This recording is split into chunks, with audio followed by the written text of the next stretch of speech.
Women serving in the military.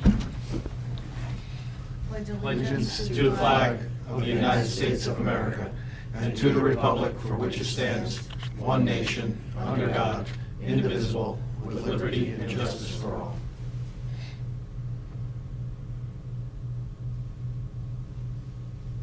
Thank you. You may all be seated. Mrs. Flashway, would you please read the Open Public Meetings Act announcement? According to the Open Public Meetings Act, adequate notice of this meeting has been given to the Daily Record. Notice has been posted in the Municipal Building, 204 Flanders Drakestown Road, Bud Lake, New Jersey, and notices were sent to those requesting the same. Thank you. Roll call, please. Mr. Ferrante?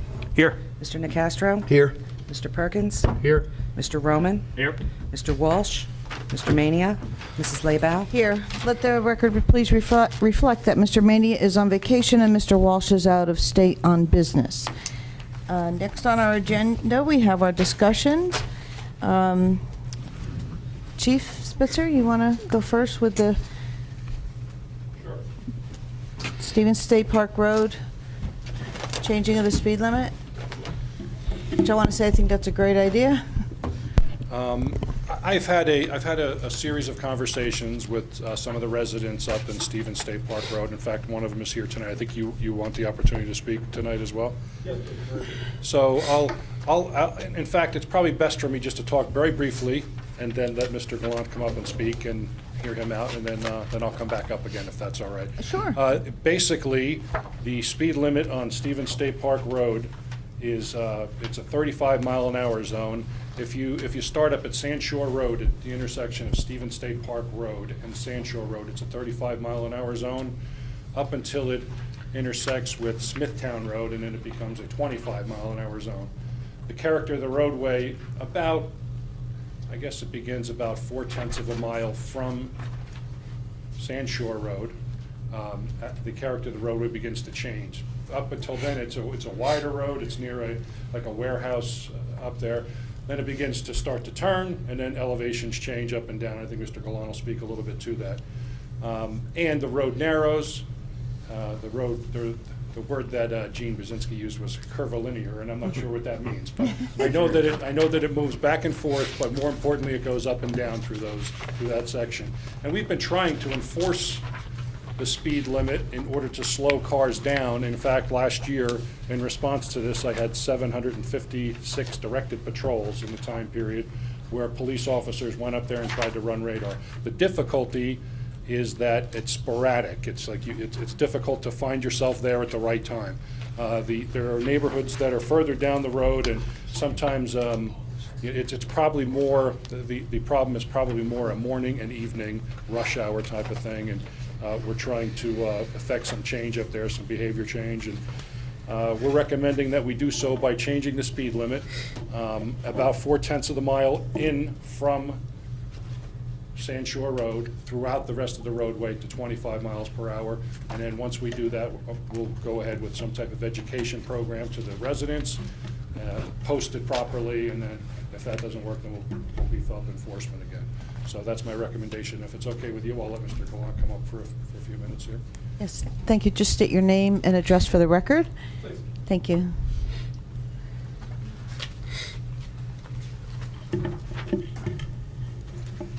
Good evening. Good evening. My name is Rich Galante. I live at 83 Stevens State Park Road. Been a resident of Morris County since 1974. I'd like to start by saying, Mr. Perkins, thank you for your service to our country.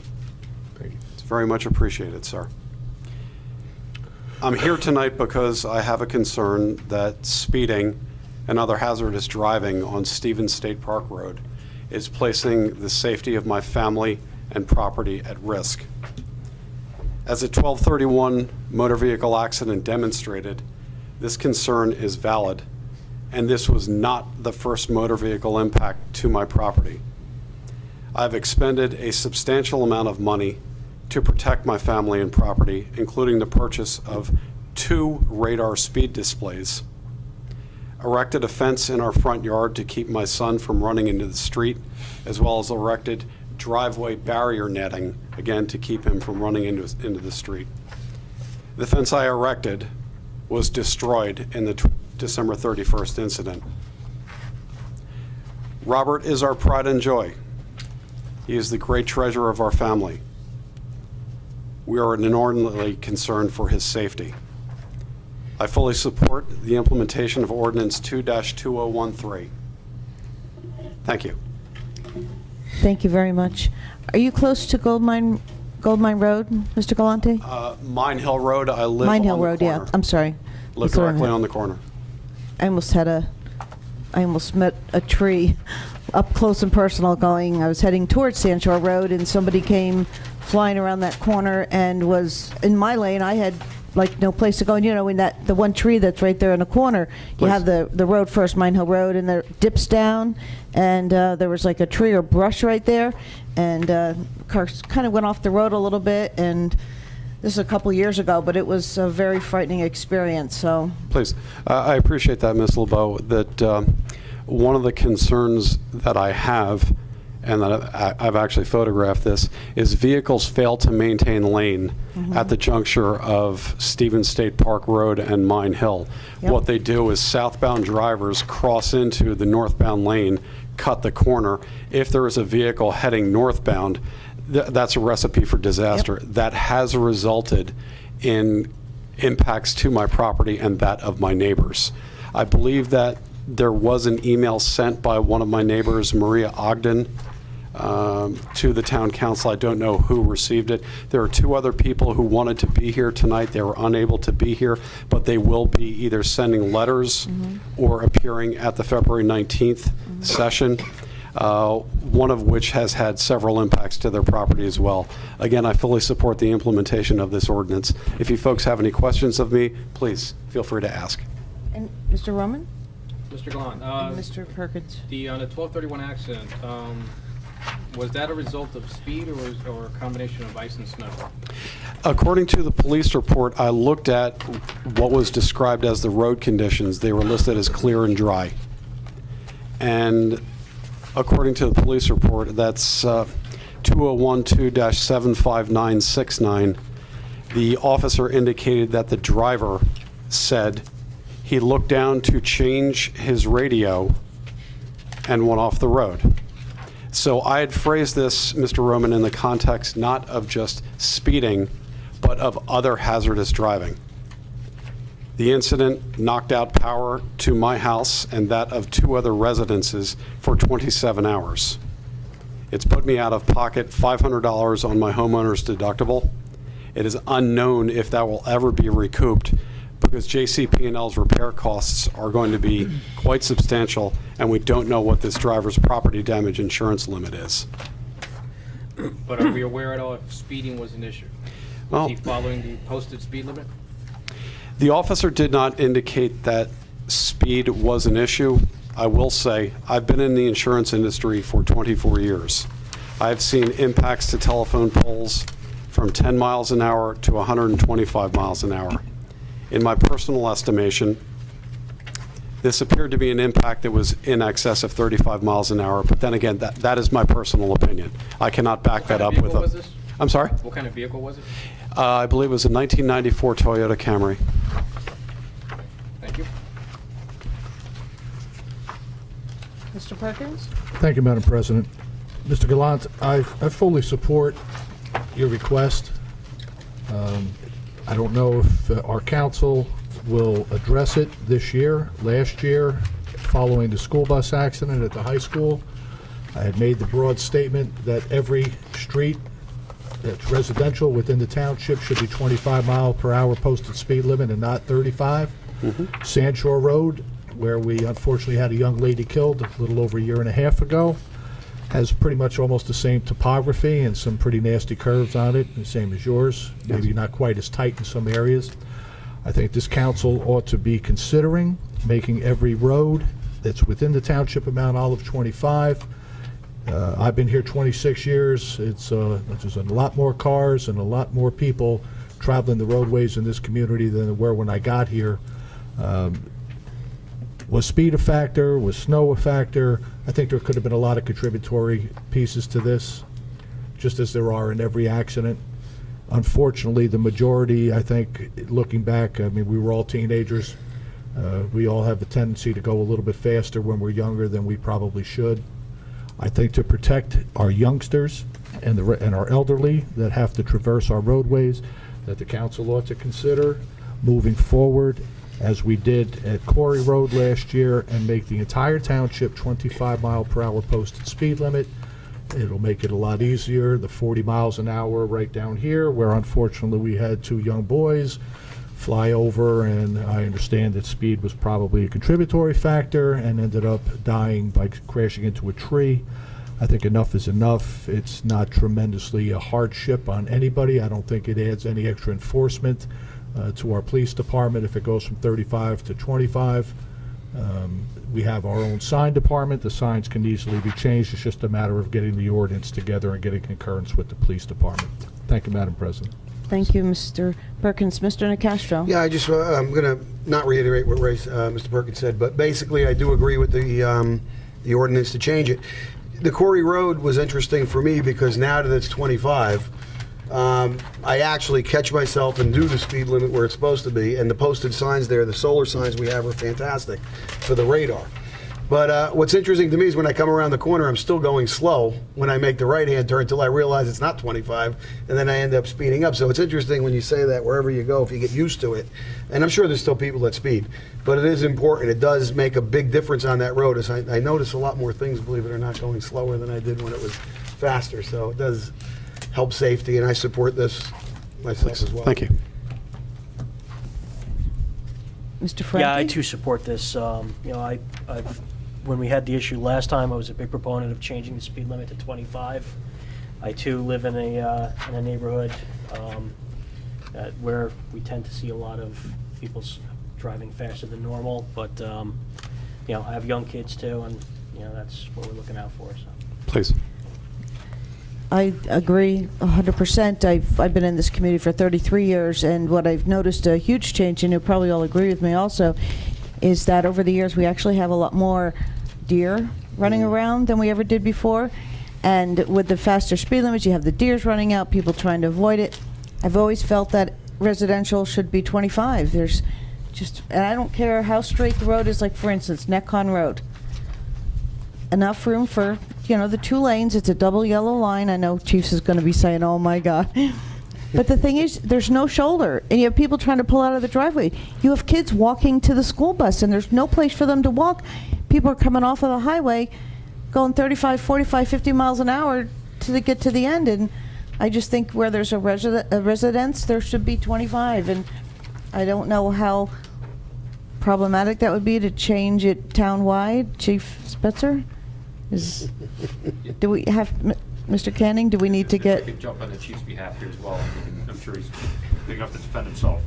I think instead of jumping to conclusions, I'll just maybe give him some time to come back to council and get the professional's opinion on this, because it's a very large town, and I support very much the safety as council's expressed. But there may be areas in town where it becomes impractical, or we end up punishing motorists. But I'll let the chief elaborate more on that. But I think we should maybe ask him back at a subsequent meeting with a professional opinion and a full, thorough examination as to the whole township. Sounds good. In the meantime, we can move forward with this speed change, and we'll look to see what other ones we can change, because I think we're all in agreement. When it comes to residential, we should really lower the speed limit and make people more aware of slowing down and watching what's going on around them. Please, I appreciate that. And hopefully that'll help out with your situation. Certainly let us know, because like I said, I've driven that road several times, and it winds and turns, it's up and down, and you might be staying on your side of the road, but there's no guarantee somebody coming around the corner is. So thank you very much for coming, and this should take effect on, the second reading will be on the 19th, and then the signs will go up 30 days after, I believe it is, Michael? 20. I think it's going to be effective on the 1st of April. I got to look at the ordinance. So it won't happen immediately, just so you know the time frame. Please. So it's the 19th, it would be the second reading. Correct. April 1st. And then April 1st, the signs can go up and the speed change can take effect. And I'd be more than happy to come back on the 19th if you folks had additional questions.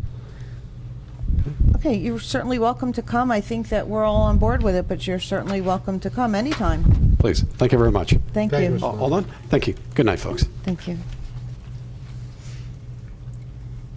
need something else, Sean, just to close? I don't know if you want to. No, just, dovetail. I didn't want to just do this on on the 25 townwide, I think that does need some exploration. 25 mile an hour speed zone in a residential neighborhood is correct.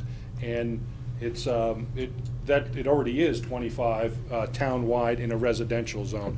I think I said your name wrong, is it Mr. Galante?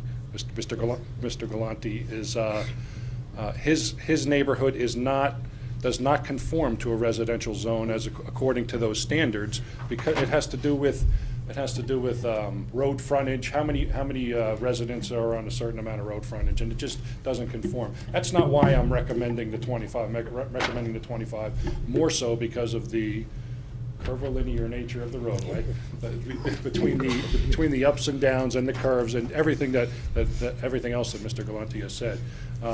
It is certainly appropriate in every other residential neighborhood. You spoke of your neighborhood, Mr. Ferranti. It's 25 up there, whether there's a sign or not. It is 25, and but I would certainly, I'll entertain that, and I'll look into that type of thing. I know that we're going to be in disagreement on many of those things, like we have been before, and we'll work it out. Thank you, Well, there's Chief. certain things, like, for instance, on Necon Road, I would imagine you're probably going to come back and say you can't really have a 25 because you got cars coming off of Route 46 going 45. There's not enough room for them to slow down that much. And so I expect that type of, analysis on some of the roads where you don't want to create a motor vehicle hazard by lowering the speed limit too much. But where it can be done, I think we'd all appreciate it. And where it can be done, and I think that it's appropriate, I am recommending it, so. Thank you, Chief. Thank you, Chief. Thank you. Okay, moving right along.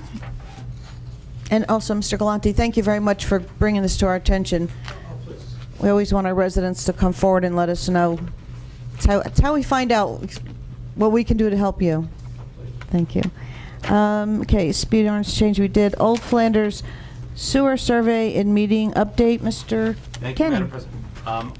It's not my intent to go into the plan that'll be reserved for 2 weeks from tonight. I just wanted to update the council as to where we've been through this process. We've tried to keep council apprised through this process. As you know, we've sent the letters out to the residents. They've been notified. In your packet, you have the copies of not only what we've provided to the residents, but also the potential survey. Everything's been vetted through Mike and Fred's office, and I want to thank them for their assistance in this matter. So just the scope of this discussion is just to bring you up to where we are now. Obviously, February 19th, it's I imagine a very well-attended meeting.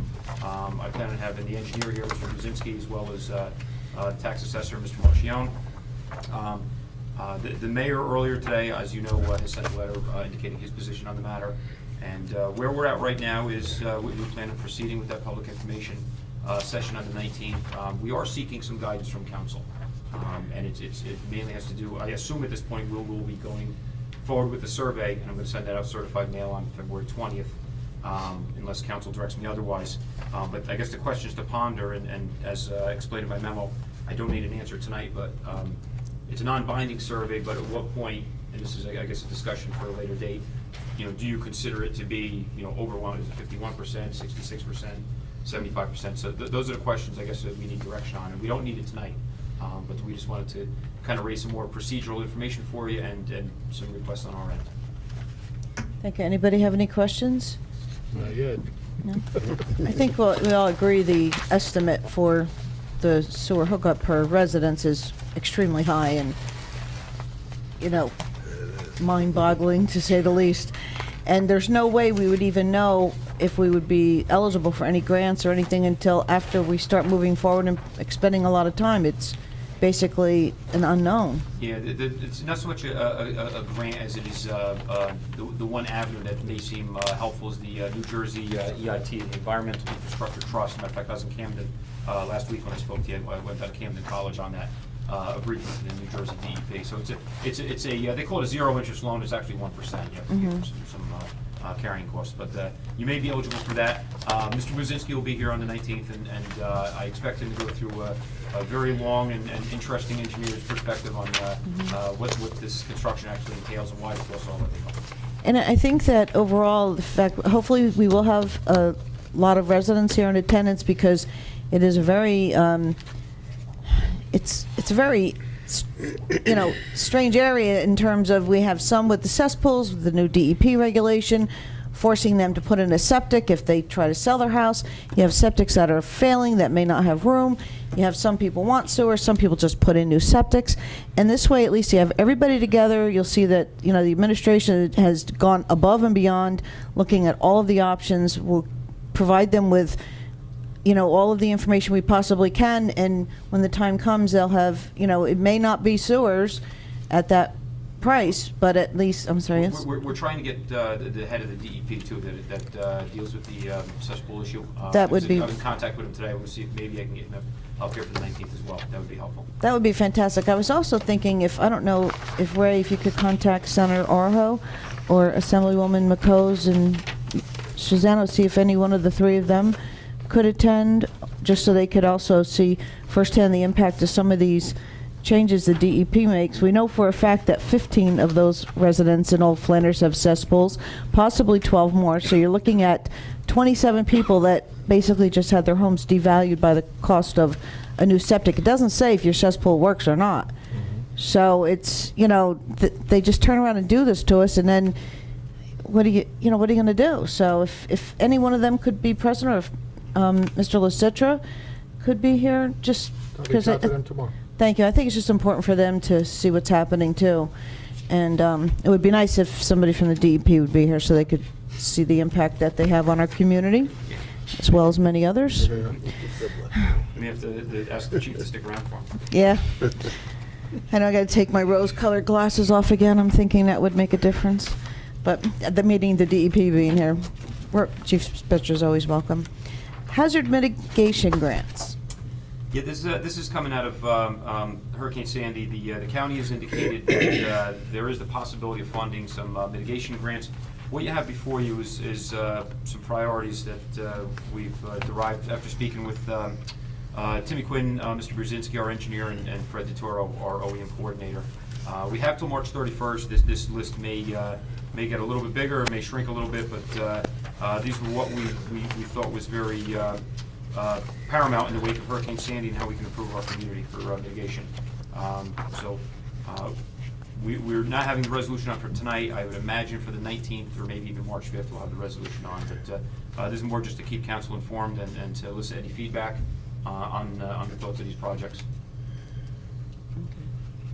Great, thank you. How's the cleanup going? Speaking with Mr. Quinn earlier, we have, matter of fact, I got his email. We've been through town just about once already. We've been through several sections twice already. Those Country Club we've been through twice. Portion of Flanders has been twice. He's estimating 3 weeks to completion. As you know, we've been trying to finish up the CDBG in Bud Lake. That started up again this week. And to add insult to injury, we've had two of our 8 people out in roads out with some lengthy workers' comp injuries, so that reduced our workforce down to 6. So we've kept the transition for the public buildings and grounds personnel over through last Friday, but I had to redelegate them back to PB&G this week. So our effective workforce right now for both of those projects is 6 people. We have 3 of them up on the CDBGs, the Community Development Block Grants, the other 3 out on chipping. So we're still thinking about 3 more weeks till we're picked clean. Very good, thank you. I noticed on Mount Olive Road, there's one house that still has a tree on the car. On the car.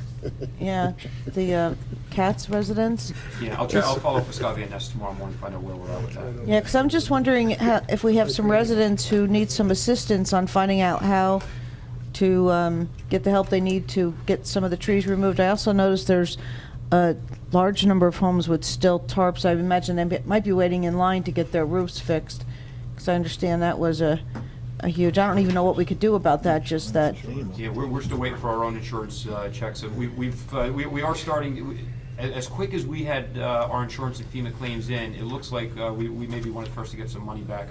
I had a verbal report from Mr. DeToro that we have $80,000 en route for the first part of our FEMA submittals, and I've been assured by Jif that by Friday of this week, we should have some type of breakthrough, and the utmost concern for us right now are 2 priorities. 1, the roof here, and 2, Dan Jordan Fields. While we have fencing down throughout our properties, the baseball, softball season is going to rapidly arrive upon us, and we've been impressing that upon the GIF, saying, we need our assistance so we can rectify these things. Mr. Perkins? Thank you, Madam President. Sean, the fence behind, down at the old Bud Lake Beach, back behind Yes. DTA, was that blown over? Yeah, that was part of the damage as well, so we Okay. submitted that as well. We have, our fencing damage is the Pine Street water property, the beach, back here at the recycling center, Dan Jordan Field, and we had extensive damage to some roofing up at Drakesbrook, Drakesbrook. Blue Atlas. Okay. Thank you. Anyone else? Okay, seeing none, we have our resolutions. Any questions, concerns? Mr. Perkins? Yeah, Madam President, I'd like to address resolutions number 4 and 14, if I might, Okay. which, can I bring up the screen? Gotta bring up the screen. Of course, it went to no signal. We have a good attorney?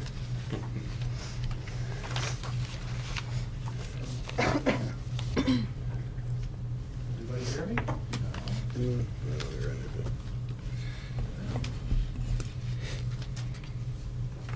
I never saw that thing on there.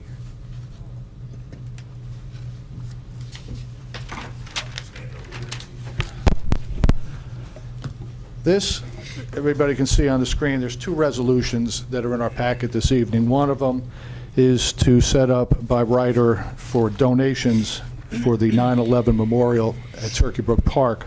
That's resolution number 4. The last resolution, number 14, is asking the council, as we did with the All Veterans Memorial, to dedicate a space next to the All Veterans Memorial, that grassy section on the left-hand side just before you walk down onto the All Veterans Memorial, as a place for the township to put up a memorial for the 9/11 event. I started with the design, got some help from Joe Nicastro's son, Michael, who's a freehand artist who actually did a very nice depiction. We then utilized our IT department, and with the help of Lisa Pignataro, we came up with this final design. That's a large black polished granite with etchings on it. It has the World Trade Center on it. It has Shanks Field. It has the Pentagon. There's an eagle up at the top with September 11th on it, the Statue of Liberty, and an American flag. That'd be sitting on a pedestal which would have 3 marble stairways that go across to lead.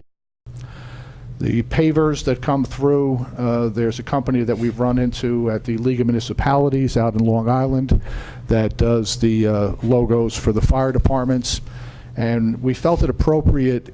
There's been enough, I guess, NYPD and 343 and recognizing New York. I thought as a community that we ought to be recognizing our local volunteers and our local groups, such as the Bud Lake First Aid Squad, our Bud Lake Fire Department, Fire and Rescue, our Police Department, and Flanders Fire and Rescue, who, of course, scrambled like everyone else did on that day, not only to head toward New York City and help out at the World Trade Center, but also to make sure that our community here was safe.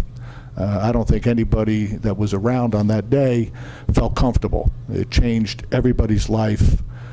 As long as you're alive and you were old enough to have noticed it, you will never sleep the same, you won't travel the same. America has changed. Had an interesting question that was posed to me by the press, and it was also echoed by at least 1 or 2 other people that said, why do we need another memorial? There's memorials in other places. When you drive around, there's 9/11 memorials. And I said, you know, you're right. There's other 9/11 memorials. There's other American flags. There's other war memorials. And I don't think you can go to many towns where there's not a war memorial someplace. So why did we need to authorize the All Veterans Memorial and relocate our memorial from Bud Lake Beach? Why did we need to have Memorial Day?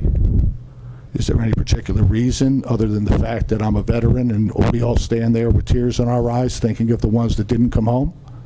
Every town has a memorial service, so why should we have one here in Mount Olive? The reason we should have one here in Mount Olive is because this community needs to bond together and set the example. We have started flying American flags on September 11th, 2001.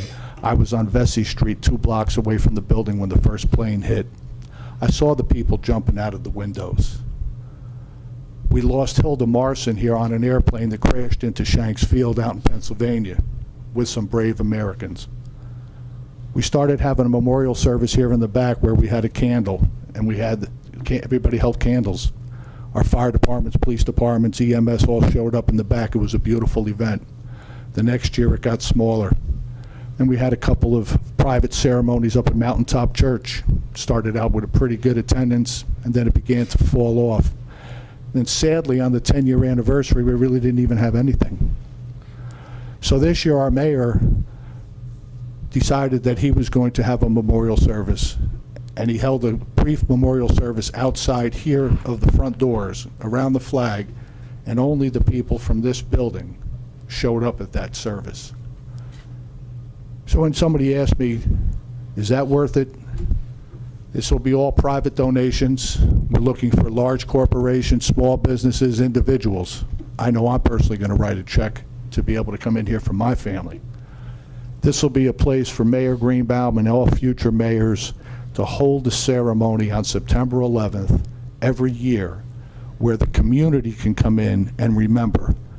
If you've ever been to the Vietnam Veterans Memorial and looked into that polished black granite and you see your reflection, that's what you'll see when you look into here. And you should never forget. You shouldn't forget Pearl Harbor. You shouldn't forget 1993 with the first attack on the World Trade Centers. And you most definitely should not forget close to 3,000 people, women, children, mothers, fathers, uncles, and aunts that perished on that day, and the thousands of veterans that continue to lose their life and limb defending what that stands for.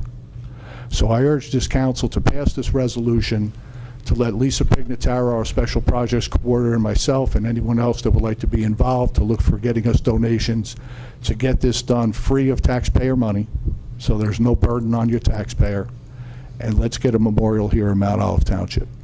Thank you, Madam President.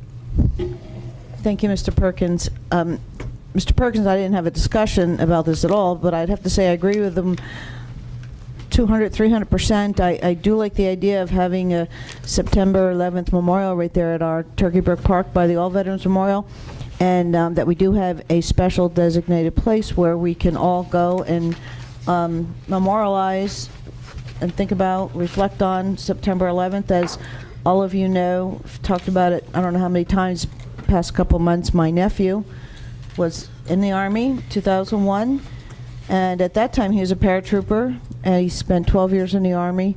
Most recently, 3 years ago, was deployed to Iraq. I think it was his 4th or his 5th time going over there as a sniper. Came home, was suffering from PTSD, was honorably discharged, and on July 17th, 2012, just took his life.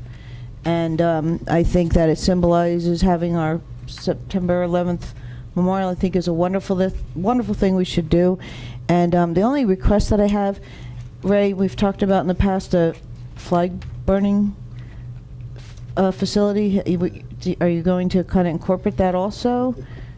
We could have, or You mean, Madam President, you mean the flag burning vault at the back of the Of All the vault. Veterans Memorial? well, that we know that can't be used as a flag burning, but we were going to do a actual. Yes, Mr. Lynch and I had some preliminary discussions about a little over a year and a half ago, and he had some plans, which he may still be able to get into the works. He needed to actually get a survey and a quantity count of how many pavers we physically have, and his idea, which I think was fantastic, was to have a small walkway off the back of where the flag burning vault is now, and have a vault actually in the ground with maybe 2 small benches on either side that would then lead to the pond, Okay. all right, the detention pond. So that's just, I mean, that's a matter of just time and materials, from the township to do that. And then we would have an actual flag burning vault that we could use with the American Legion Right. and have them do a burning ceremony Yeah, here every year. the ceremony is phenomenal, and, Oh, it and is. it's just unbelievable. And I know generally you have it on Flag Day, but even to have it, if we had a celebrate, a ceremony for September 11th, to even have it at the same time would just, I think, would be really good. It would be beautiful. So actually, my more specific question is, where you have it planned, where you want to put the September 11th memorial, how it's all going to be contiguous, so it'll be. No, the 9/11 memorial on the grassy section just before you get ready to walk down the pathway of Enduring Freedom that leads in, that grassy section on the left-hand side is where we envision having this. So that's that piece of grass section that we would like. Yeah. I want this to be separate. Right. Obviously, you'll be able to walk into it, but not unlike going to Washington D.C. or other places where they have other monuments. You'd be able to walk in and see this one. You'd walk back out, and then physically you could go down okay. to the old veterans, which would mean you would walk past where that concrete vault is in the back, and then you would tie that right into Okay. the flag burning vault. Okay, great. All right, so I think Jim and I, when we spoke, and that kind of really needs to be finalized, and I'm pretty much leaving that up to the Buildings, Parks and Grounds, and Administration, since it's an in-house thing, Yeah. it's just a matter of being able to get it done. But unfortunately, when Jim and I first met, I think about a week after that, everything started, the proverbial hitting the fan. Yeah. So there was 17,000 priorities just before Right. that. Well, if there's some way that we can finalize all of it together, that would be great. And any help you need with fundraising, I'm sure everybody here would be more than willing to help out. Thank you, Madam Think President. any, gentlemen, any other thoughts and concerns? Thank you. Next on our agenda are ordinances. Anybody, the only ordinance we have is, we have two, no, just one for the Stevens State Park. We've already discussed that. And we're going into executive session, Michael? No? I don't think you want to go into it right this second. No. Yeah, that's not the old business. All right, we'll do it later. Old business? Anybody have any old business? Mr. Roman? Mr. Canning, the Mount Olive Softball Association approached administration about kind of moving things forward and expediting their approvals for putting in bathroom facilities over at Dan Jordan. Can you tell me how that's going? Sure. I met with Dave, the head of softball, I believe, today. Overall, what they met with Catherine Natafulusi today. The plan from Mount Olive Baseball Softball is to install a snack stand bathroom down at Dan Jordan, as well as some other improvements, and they've lined up a contractor willing to do the work. It's time and material on their end.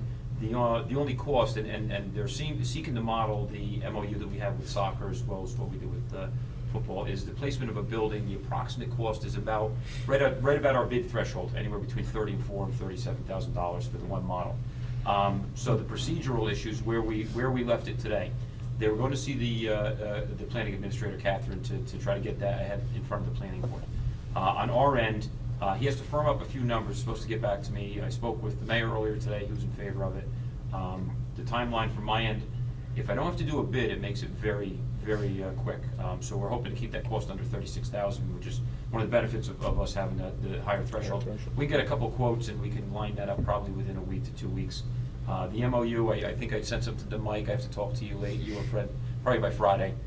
So as of now, we're seeking either February 19th or March 5th for some type of MOU. And if it's a quote system and the planning board is in favor of the plans, or even if they're going to modify it, then conceivably this, if we're really expedited, we could be looking at sometime in mid-March getting this in. I know their timeline, they're looking for late March, early April for when there's I believe there's a big tournament coming in, right, Alex? Yep. That they're talking about. The only hurdles that we identified, you have a JCP&L right away down there for the possible location, so you have to get JCP&L on board, and we all know that can be a quick or a arduous process. And any other issues that would be identified by the engineer or planning board. But from my end, the bidding or the quote, if it's under the bid threshold, shouldn't be problematic. And procedurally, getting a MOU that's acceptable to everybody, it should be okay as well. Can we do a note if it's 36? Okay. The other time frame is the bond ordinance. Yeah, first, second reading in 20 days. Procedurally, okay, we may. Maybe March 25th, that'd be about the earliest you're looking at for financing. We'll explore the issue and see if we can streamline it anyway. Yeah, I mean, I would just request that if their deadline cannot be met on our end, if we can let them know as soon as possible so they can make contingencies, and not be strung along. Okay, I would anticipate we'll talk more tomorrow. We should know firmed up plans within 48 hours as to where we're at and if we can make it work. Okay. If we can make it work, we will, just like everything else. Mr. Rome, is that going along the property line? Unfortunately, I do not have the Oh. plans of where they're planning on it. I heard about their request, and, trying to just smooth things over with administration, trying to get that to go a little bit better, but I have not seen the Oh. plans. Mr. Canning, is this snack building going to go along the property line, the residential property line? I saw the plans real briefly today. I didn't get a chance to completely examine them. Okay. I don't recall where he had it on the Dan Jordan site itself. It probably is, More which, than likely, it's probably going to replace the where the bus container. is? Yeah. The container The that's currently container, there. that's what I would think too. Will we have to notice all of the residents within 200 feet? Yes. Okay, because I'm just saying it, because it might take, I don't want to delay it, but. I'll have to find it from the planning board as to their procedures and process, and I didn't get a chance to talk to Catherine late today. We got tied up with other things, but we'll find out. If it's gonna push it past the deadline, then we're gonna have to be upfront and let them know. The one good thing is, we pay for Porta-Johns currently, if not year-round, at least through the activity season, so there will be some savings on the township's part from that end.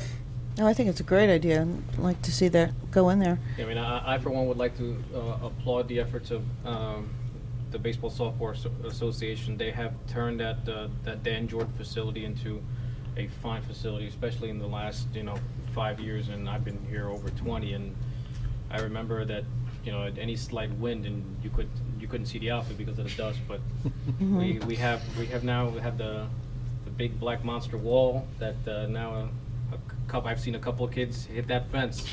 So it's definitely turning into one of our premier fields. Alex, do you know who Dan Jordan was? I knew it. Unfortunately, I don't know.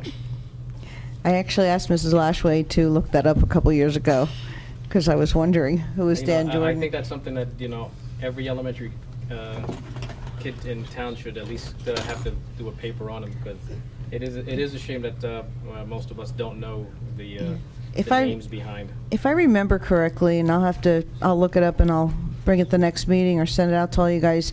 He was on the recreation department many years ago, in 1970s, I think.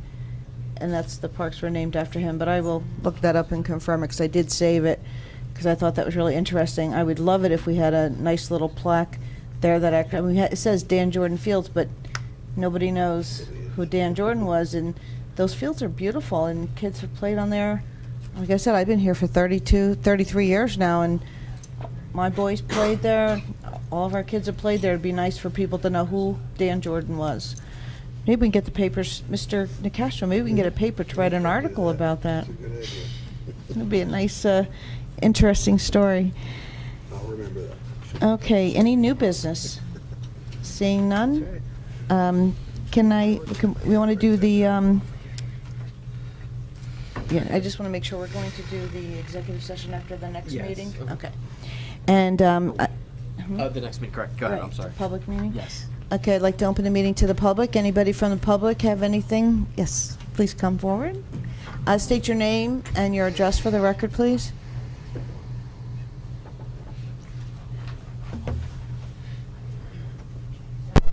Good evening. My name is Elizabeth Bancroft Hoke. My address is 75 Main Street, Flanders.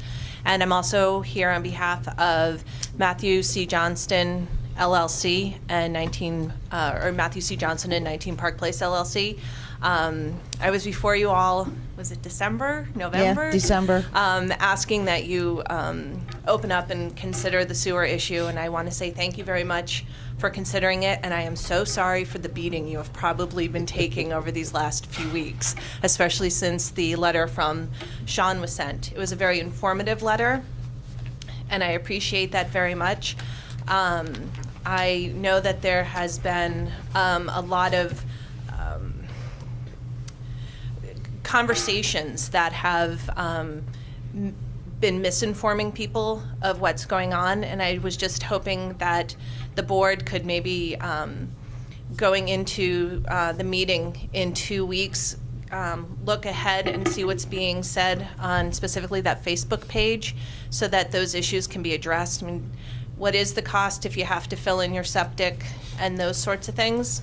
I also just want to ask the board that, in addition to understanding that, wow, $49,000 is way too much for any of us to pay to have sewer, hopefully there are ways to creatively, and I don't mean creatively in a bad way, but creatively figure out how to still consider getting sewer to those of us who do not have it. And that as the meeting happens next week and you have a room full of people who are screaming and yelling about a $49,000 assessment, that you don't immediately shut off consideration for the issue, but that you keep an open mind as we go forward and see if we can get NJEIT funding, if there are any other grants out there, if there's a way to get a number that's perhaps comparable to what it would cost an individual household to put in an upgraded septic, then maybe we're looking at a number that people won't absolutely have a hissy fit over. So I just ask the board to be open-minded in that, and to remind people when they're asking you that the $49,000 was the worst-case scenario, and that even those of us who very much want to have sewer would never agree to $49,000, because that's just going to kill all of us on a monthly basis for taxes. So I guess I don't have anything else to say, but please don't just shut down considering how to finance it, considering if the municipality can put some money towards it themselves, and just be supportive of trying to help those of us whose homes are going to be significantly affected if we can never get sewer. I mean, if this happens, if this is a no-go, if it's a no-go for $49,000, I totally understand. If it's a no-go because absolutely everything hasn't been considered to try and creatively figure this out so that it's best for everybody, then it's going to be very frustrating. And I, for one, would like to be able to maybe move into a larger house one day so I can pay you all more tax money. Mm-hmm. And right now I can't do that, because I would have to upgrade to at such an extent that we could not afford it financially. So we're not, those of us who don't have sewer and don't have upgraded septic aren't necessarily we're not looking to make everybody else foot the bill. We're looking to creatively figure out how we can all afford to have something that everybody else already has. And we also, there's a concern about the water quality. If we have cesspools, what's happening to the water quality to everybody's water here in town? So, thank you very much for your time. And again, I really apologize for the beating that you guys have been taking. No, that's fine. I was married, so I'm used to that. That's why he ran for council, Elizabeth. He wanted to keep getting beat up. No, I wanted a little easier lifestyle. No, I appreciate you coming forward, and I think, like I said, in 2 weeks, everybody will get a lot of information, and perhaps Sherry, our CFO, might be able to talk with Gary, our auditor, and see if the other towns he represents, if there's something that we could work out.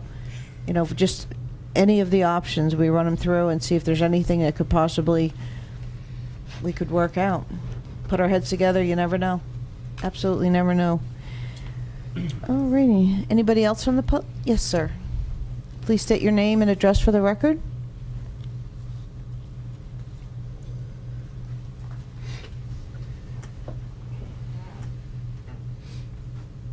Tim Helbert, 34 Saunders, Hackettstown, technically mailing address, but living in Bud Lake. I'm curious about your statement of going to 25 for everything. We had an incident on Corey Road, which had nothing to do with speed. We have an incident here that had nothing to do with speed.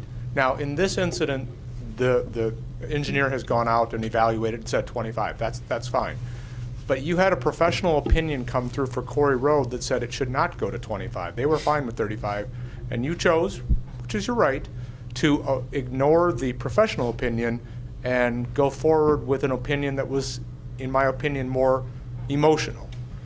And now you're talking about doing that for the entire town, which again, you have professional opinions that are telling you that they've evaluated roads. Communities that meet the certain criteria are already at 25, other roads are at 35, 40, whatever they are. They've been evaluated to that point. And instead of taking that opinion, you're taking an opinion that's not based on any fact. Now, I realize that you said that you're going to go back and have that conversation, but you're starting out at precedent. You're starting out saying, I want to go to 25, tell me why we shouldn't go to 25, versus professionals, what is the opinion that you should take it at, and what do you think it should be?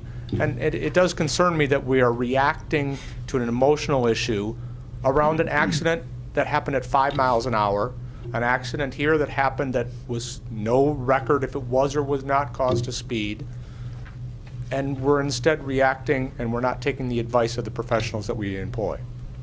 Concerns me. Mr. Roman?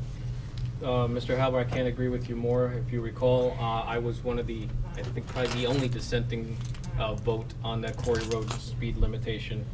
And, you know, I understand everybody's desire to, okay, we lower the speed limit, you know, we'll increase the safety.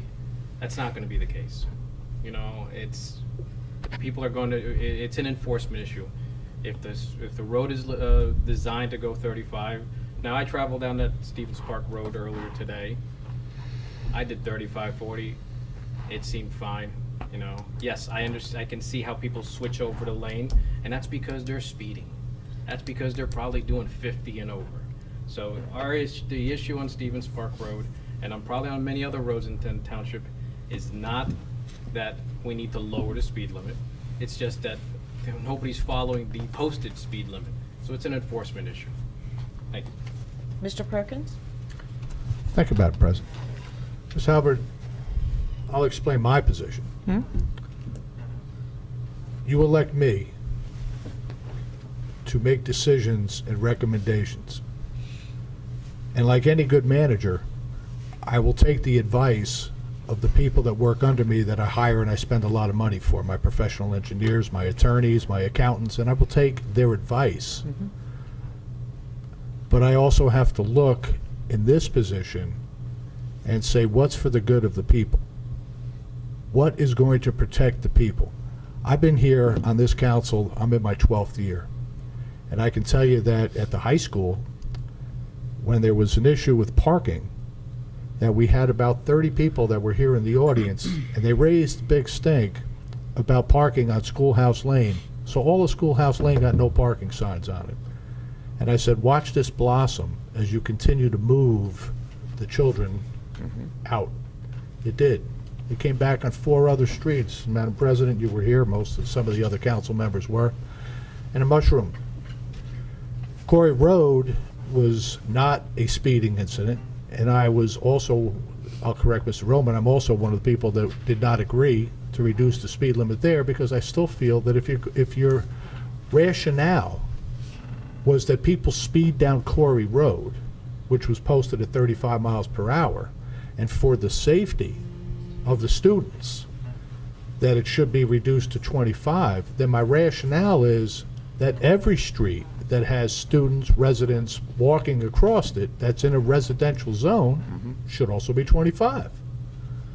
Now that's just common sense rationale. That has nothing to do with the professional that says, well, you know, you got so many houses in a square meter, and they'll be based upon those, and there's a business here on the corner, so the New Jersey DOT and the traffic manual says that it should be 35 miles per hour. I understand that. But I also understand as I drive through here, and I can understand the council president saying before, coming off of Route 46 onto Netcong Road, that if we drop that to 25, the people may have a hard time. I can't tell you the number of times that the police have been out there trying to get people to slow down because they're doing still 45 miles an hour when they ride down. And that's a residential street. It may not be where the pizzeria is and the Minute Mart and George's Liquor Store, but the rest of it, there's no stores on that street. Sand Shore Road, come off of Route 46, make a right-hand turn, make it right onto Sand Shore Road by the lake. It's 35 miles an hour. How's that 35 miles per hour? I don't see any businesses on that street other than the pavilion. The boathouse is empty. There's no other business on the street. Why is it 35 miles per hour? So all I'm saying is, if you're going to, as the previous councils have done, is to say, based upon an accident with a school bus, and the 12 residents or 25 that showed up here that said, we want the speed limit reduced, I'm tired of people being reactive to things. I'm saying then let's be proactive. Then wherever humanly possible, let's get those streets to 25. Yes, I'm making a broad statement for the safety of Mount Olive Township people, not based upon any scientific fact, based upon what I've continuously seen over a 12-year period of people's reactions when residents say, I've had enough. I don't want to keep sitting here the rest of this year, and if I should be reelected 4 more years, and have residents come and keep saying, we want you to reduce the speed limit. We've had an accident out here. We've complained, and the council comes across, and it's 4-3 is all it takes. The resolution gets passed, we have an ordinance, we reduce the speed limit, and then everybody goes until there's the next accident. Let's be proactive. 25, 20, Let's 19. make it 25 and go across the board. And if the chief of police and the traffic safety folks come in and say, well, here's a couple sections that it's not appropriate, and they have some good reasons why, then we're all intelligent enough then to look at that, but you have to make the decision. You have to know what the street is to be able to say, I agree with 25 or not. And in 26 years, I don't think there's a roadway in this township that I haven't been down at least 5 times. And I can tell you, there's no reason to go any faster than 25 unless you're on the highway. There just isn't. You're not. Where are you going? 46 to 206? I guess my question to that would then be, what happens when it's 25 and there's an accident? Accidents are always- Does that mean we go to 20? But I said, Mr. Halbert, there's always going to be an accident. And that's why I'm trying to figure out why an accident that was within the speed limit that occurred or above the speed limit because the person was driving. I kind of agree with Mr. Roman when we talk about it's an enforcement issue then. I don't know how you can mandate 20, 19, 17, what speed limit would make it so there wouldn't be accidents and there wouldn't be problems, and that would be followed? 0. Exactly. So I'm not sure when you have a professional who tells you 35 is valid for this road, whether it's because of a state guideline checked off or whatever, they've evaluated, partly because that's their profession and they spend their time doing this. I don't know why that we then say, okay, well, they said 35, but we're tired of having people talk about accidents and where speed may or may not even have been an issue, and we're going to lower it to 25, and then the next one happens, we're going to lower it to 20. I agree with you. I don't think you can ever get to 0. You can never make it that there's no accidents. So why are we trying to go against what both state and public officials and police departments have determined to be the right speed? Because I think Mr. Halbert, the only way to answer you is it's human nature to want to protect, plain and simple. It's human nature to want to protect. And as your legislative branch, we have to look at the protection of the public.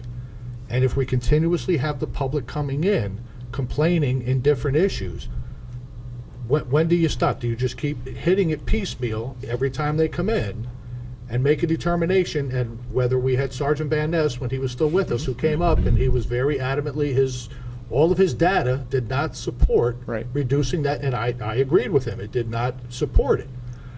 I make a blanket statement that says if we're going to continue to look at these things on a case-by-case-by-case basis, then make it carte blanche, 25 miles per hour. There's not a town that you drive through that doesn't have 25 mile an hour in a residential.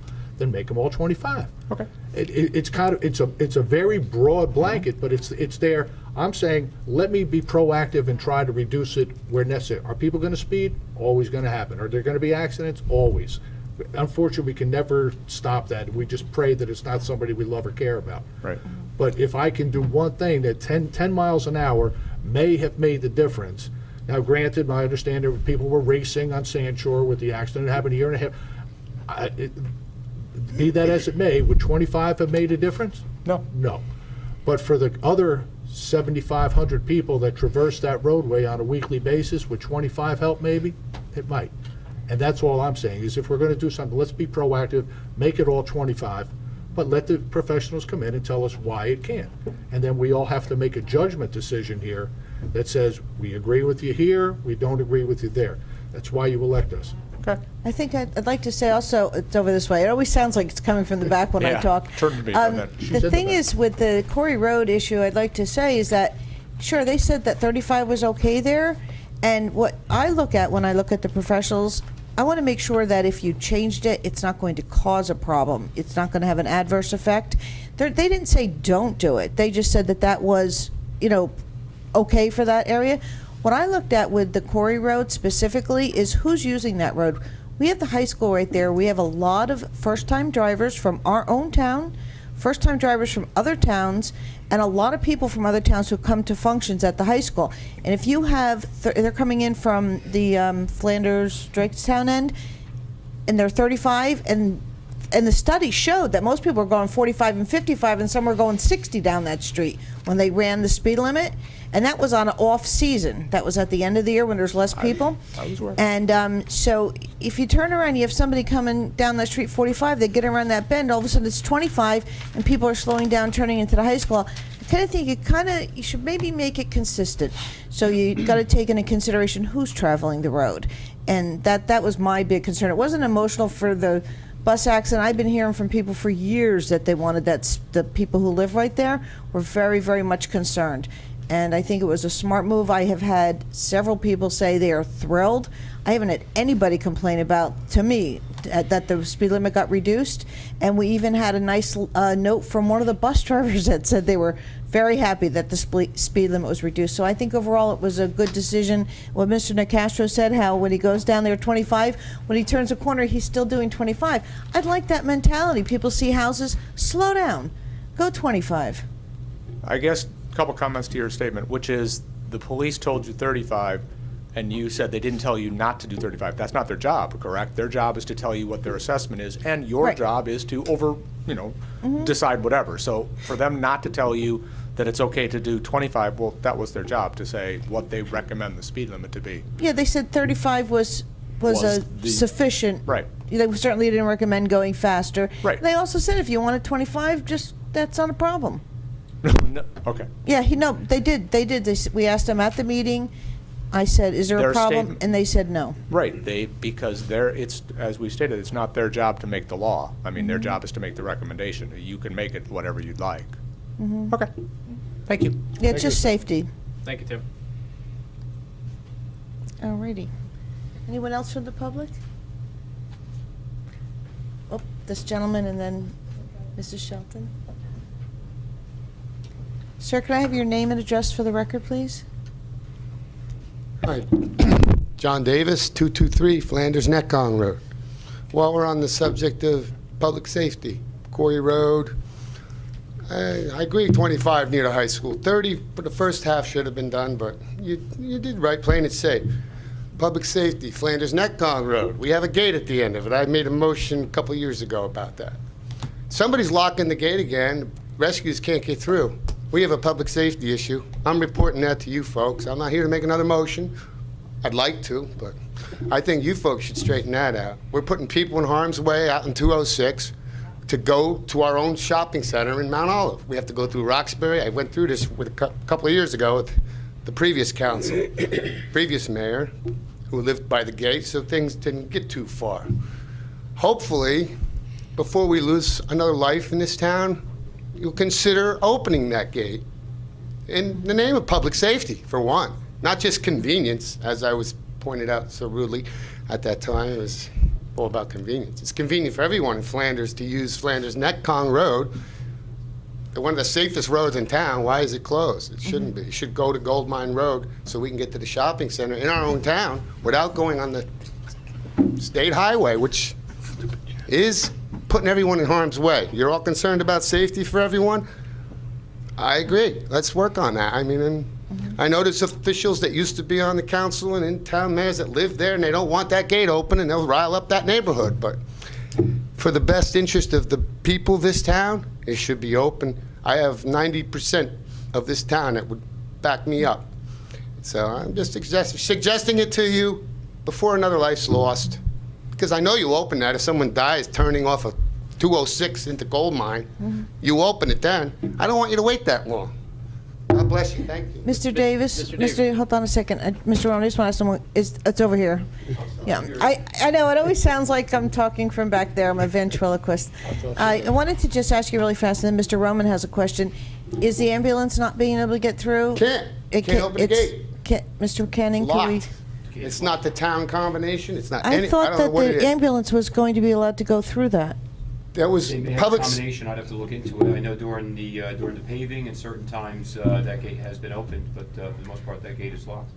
Because I thought that the last thing, there was, because we discussed that at length, as you know, I felt that that gate should be removed.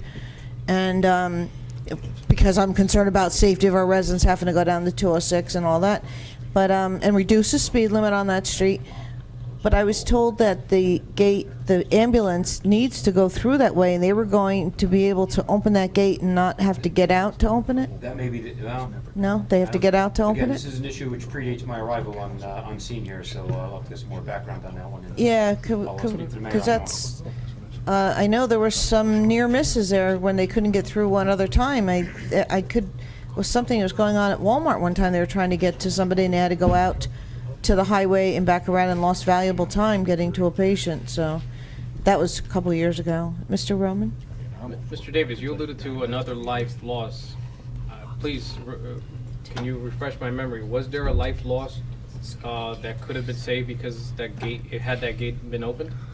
there were a lot of lives lost on 206 between the shopping, trade zone, and down traffic light at Main Street. I know, but are there It's any- a are there- terrible, no, we haven't. I'm just saying before it happens. Okay, I know. I don't want to wait till something happens and then put up signs, I'm no, just you going know, on your comment change. that another life lost, and you were, Well, we've lost dovetailing it- lives in other dovetailing it accidents with, and other- with the opening of the gate.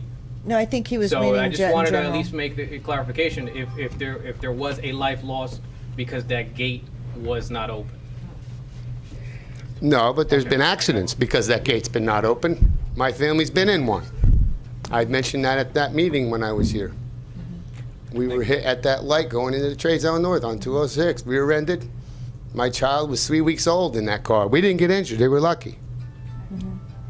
So, and there's other people in this town that would have other experiences turning in Gold Mine off 206. It's pretty dangerous over there. It's a dangerous highway, we know it is. Right.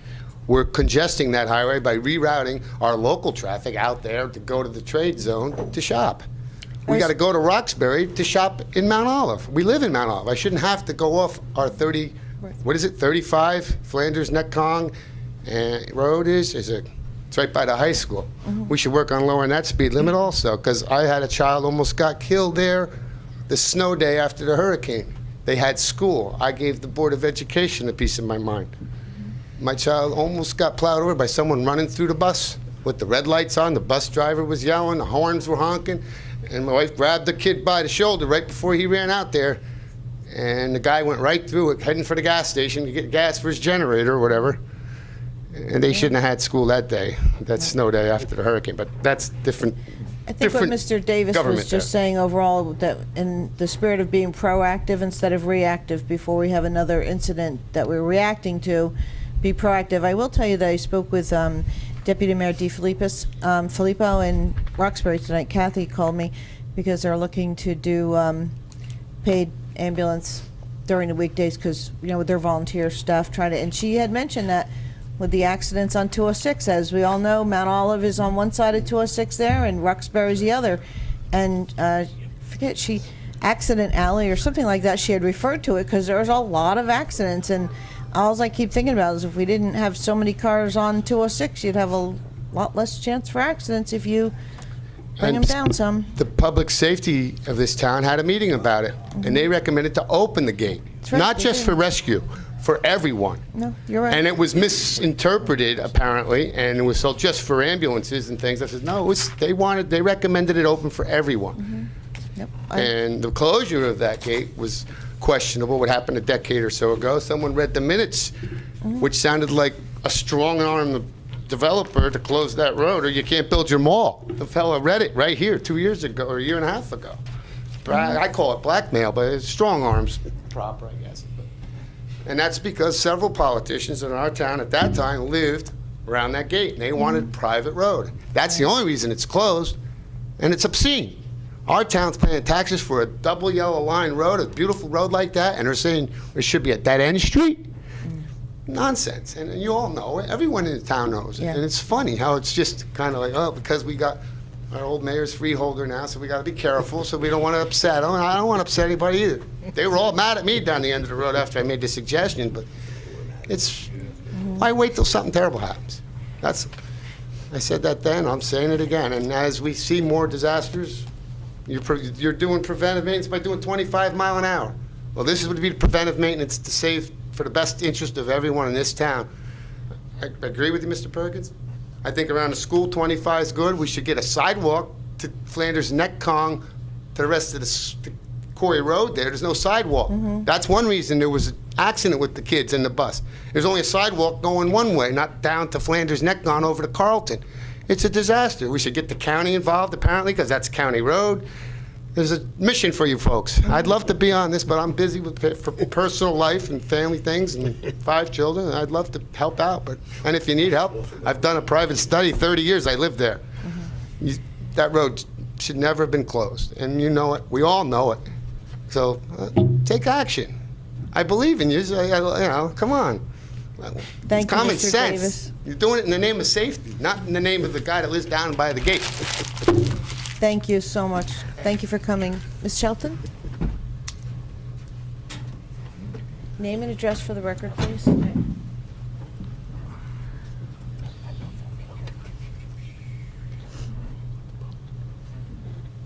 Phyllis Shelton from 9 Park Place in Flanders. Phyllis, you can pull the microphone down. Over here, Phyllis. Colleen. you? I know, it always sounds like I could do this. every It's single only time. that mic, I think. No, when I sat over there, the same thing happened. Yeah, but you can pull it down so you can reach Well, it. you guys have seen me up here before, and it is actually our very last chance ever to get sewers this time. There won't be another chance, and I don't know what people are going to do that have to do new septics with no room for them. I know my whole front yard was and is a septic. There'd be no place, and everyone might have to do the mound system. And have you seen what they look like? In a historic town, it's terrible that would have to be. So I'm just feeling, and I've said this part before, that it's not right that we, with the older houses, and some is not so old, that we pay the same taxes with the older septics as do the houses that have the benefit of the sewers. And I know you guys are thinking about it, obviously, because everybody got letters, but we need to, everyone saw, and they've been calling me and on Facebook, I guess, and everything, is the cost. We can't afford the cost. They didn't see any of the other stuff that was written in there. They saw $49,000. And first of all, I think that this has to be shopped more to see if we can't get it for less. I don't see why not with interest rates as low as they are. And there are a lot of ways to challenge this cost-wise, and I'm sure you know probably as much or more than I do. And one, a bond could be floated. I don't know who bore the cost of the sewers coming in before, whether you guys know that or not. But there's the tax-free and municipal bonds. Mount Olive Sewerage Bond could be one if it isn't one. And it's a free tax, free to the purchaser, state and federal. And that the interest rates have never been lower than right now. I don't think you've seen them. I've been in real estate when they were 18%. And this is a great time to invest in a municipal bond as far as I'm concerned.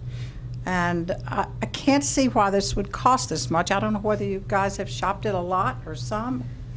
Phyllis, Do you know, Colleen? No, this, Mr. Kenny can address that issue, please, because this is preliminary. There's not gone out to bid, so. I know.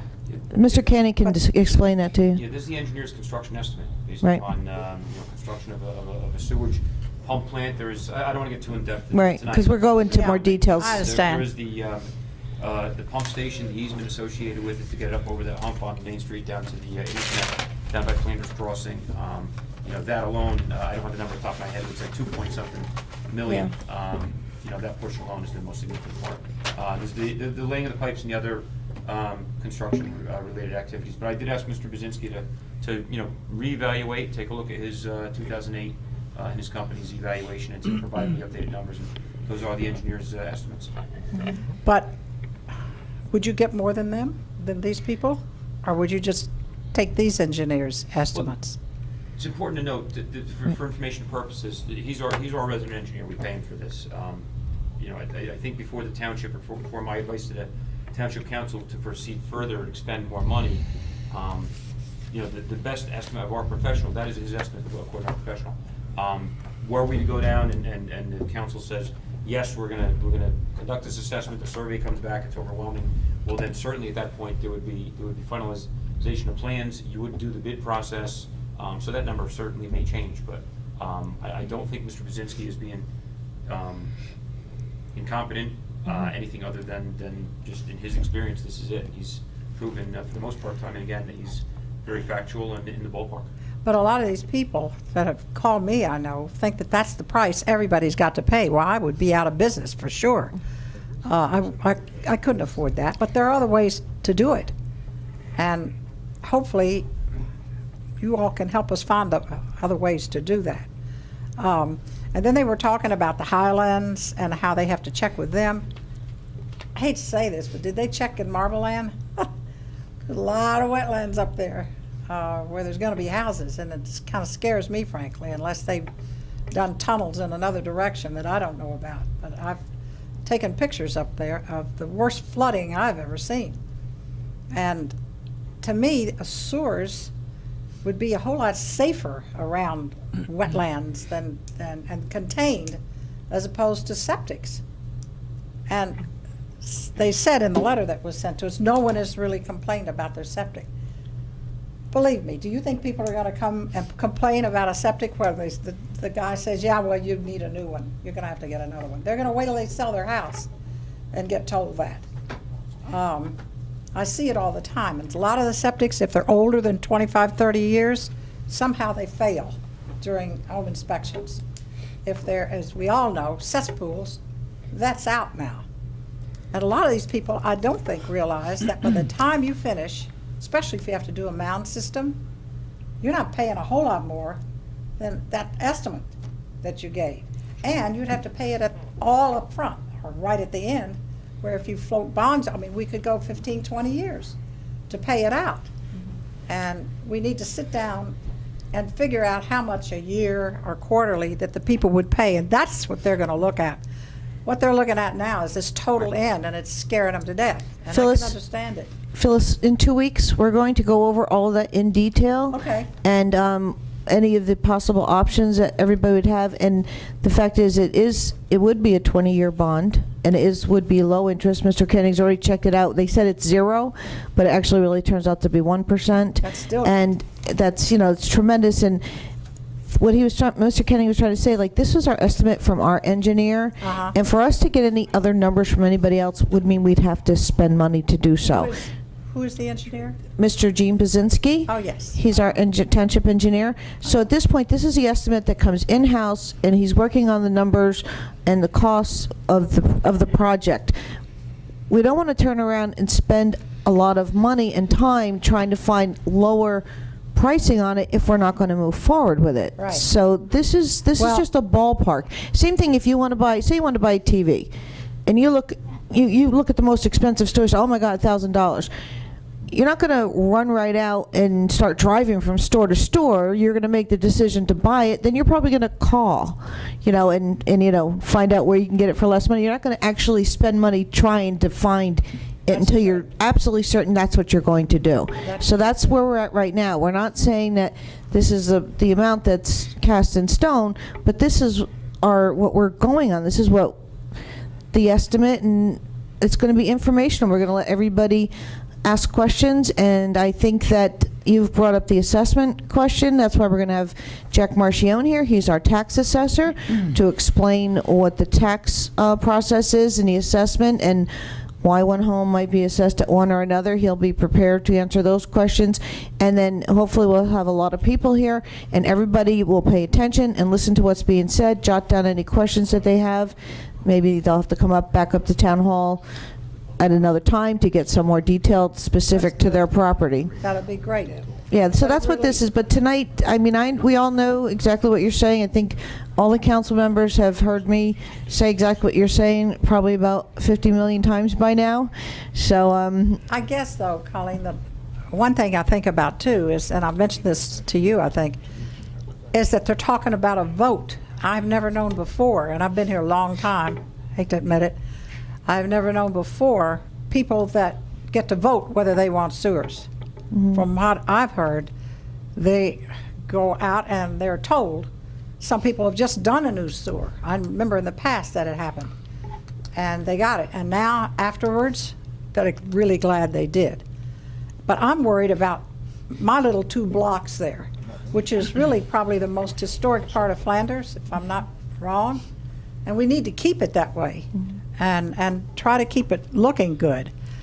And the septics are gonna, if they have to be redone with no room and made into mounds, Right. one house after another, you can picture what that would look like. Phyllis, Really do you wouldn't be have, pretty. are you connected with the Historical Society in the county and state Well, level? I used to be president of it here. I'm not now. 'Cause real estate kind of Yeah, I was just wondering if possibly we could, if we did decide to do the sewers, if we could get some assistance from that Good end. idea. You know, there's a lot of, that's why I'm hoping It's a in good 2 idea. weeks, everybody have a bunch of ideas, we can check it out and see where we go from there. But tonight, we're just not going to get to that point, so. Okay. Well, just have a little pity on us with those 2 blocks, with those old houses, and the septics being the same. And I Right. know I baby mine constantly, pump it every year. In fact, I pump them all. You can't be in someone's place where they're renting and say you can't do this, you can't. You can only give them a list of things not to do and how to handle a septic, and Right. hope that they do it. So let's just hope that with our last chance to do it. Yeah, and if it doesn't go through, if it ends up not going through, at least everybody's going to understand and know why, and there's a lot of hurdles that we'd have to overcome, so, but I think everybody's doing their due diligence, trying to make it affordable and see if we It would really can. be a pity, especially with us zoned on those 2 streets as business as well as residential. Because it could bring in more capital for you people. And it's so cute, and people love going through there. I have them just go through my driveway and stop and say, I come through here all the time just to go through this street. Right. And we need to keep it that way. This town should be proud of its heritage, I guess that's what you'd call it. Absolutely. And the past and what's happened then. I noticed So that's- I noticed that the bill's on the town planner calendar I this saw year. it, and they didn't do any photoshopping, so here's this bunting. Oh, the bunting, yeah, it Going was back flipped the other over. way. I know, I saw that, but it's still, But it it was is really nice. It was really nice. Did anybody get your town planner calendar that comes out? That's Phyllis's house. That was really nice. So, well, it's been a lot of blood, sweat, and tears on that house, so. Well, thank you, and we'll see you in 2 weeks. Sure will. Thank you. Anybody else from the public? Okay, seeing none. Close the public portion, and we need to go into executive session before we start the public meeting. So I'd like Mr. Perkins to make a motion to bring us into executive session, and when we're finished, we'll adjourn the workshop meeting, and then we'll go into our public meeting. You're all welcome to stay. We shouldn't be very long. Michael, what do you think, 10 minutes? 5, 10 minutes tops. 5, 10 minutes tops. Mr. Perkins? Yes, Madam President, I make a motion under Section 7 and 8 of the Open Public Meetings Act that we move into executive session to discuss potential litigation. Thank you. Do I hear a second? Second. Roll call? Or, all in favor? Aye. Aye. We'll be right back. Minutes of the We're opening for our public portion of our meeting. Our Eagle Scout left. I was just going to explain it to him. We had an Eagle Scout gentleman today. I was going to explain to him the process here. We don't need to do the Pledge of Allegiance or the moment of reflection we did at the previous meeting. Mrs. Lashway, could you please do our Open Public Meeting Act announcement? According to the Open Public Meetings Act, adequate notice of this meeting has been given to the Daily Record. Notice has been posted in the Municipal Building, 204 Flanders Drakestown Road, Bud Lake, New Jersey, and notices were sent to those requesting the same. Thank you. Roll call, please. Mr. Frente? Here. Mr. Nacastro? Here. Mr. Perkins? Here. Mr. Roman? Here. Mr. Walsh? Mr. Mania? Mrs. Laybow? Here, also let the record reflect that Mr. Mania is on vacation and Mr. Walsh is out of the state on business. Okay, we have our... Lisa, did you change this one that's here? This is still the revised one, okay. I turned to page 1 too many, thank you. All right, for our correspondence, we have 40, oh, I'm sorry, minutes. Approval of minutes. Mr. Ferrante, could you please approve the minutes, make a motion to approve the minutes for January 22nd, 2013, the workshop and the public meeting? Mr. Perkins and Mr. Mania were absent.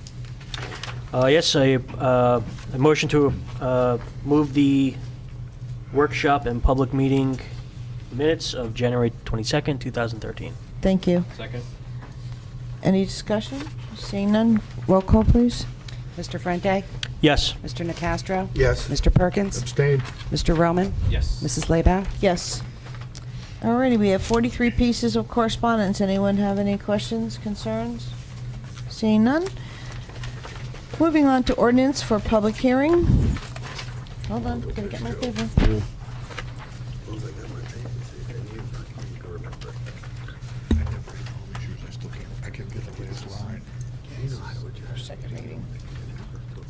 Okay, I open a hearing to the public on ordinance number 1-2013, entitled Bond Ordinance Providing for Various Capital Improvements of the Township of Mount Olive in the County of Morris, New Jersey, appropriating the aggregate amount of $1,318,000, therefore, and authorizing the issuance of $1,252,100 bonds or notes of the township to finance part of the cost thereof. Mr. Nacastro, would you please move that? Yes, thank you, Madam President. I move ordinance number 1-2013 to be introduced by title and passed on. No, yeah. adopted. I'm sorry. This is second reading. Second reading, I'm sorry. I That's was reading okay. the wrong one there. I move to adopt and final passage of ordinance number 1-2013. Second. Any council discussion? Anyone from the public? Seeing none? Roll call, please. Mr. Frente? Yes. Mr. Nacastro? Yes. Mr. Perkins? Yes. Mr. Roman? Yes. Mrs. Leybow? Yes. Yes.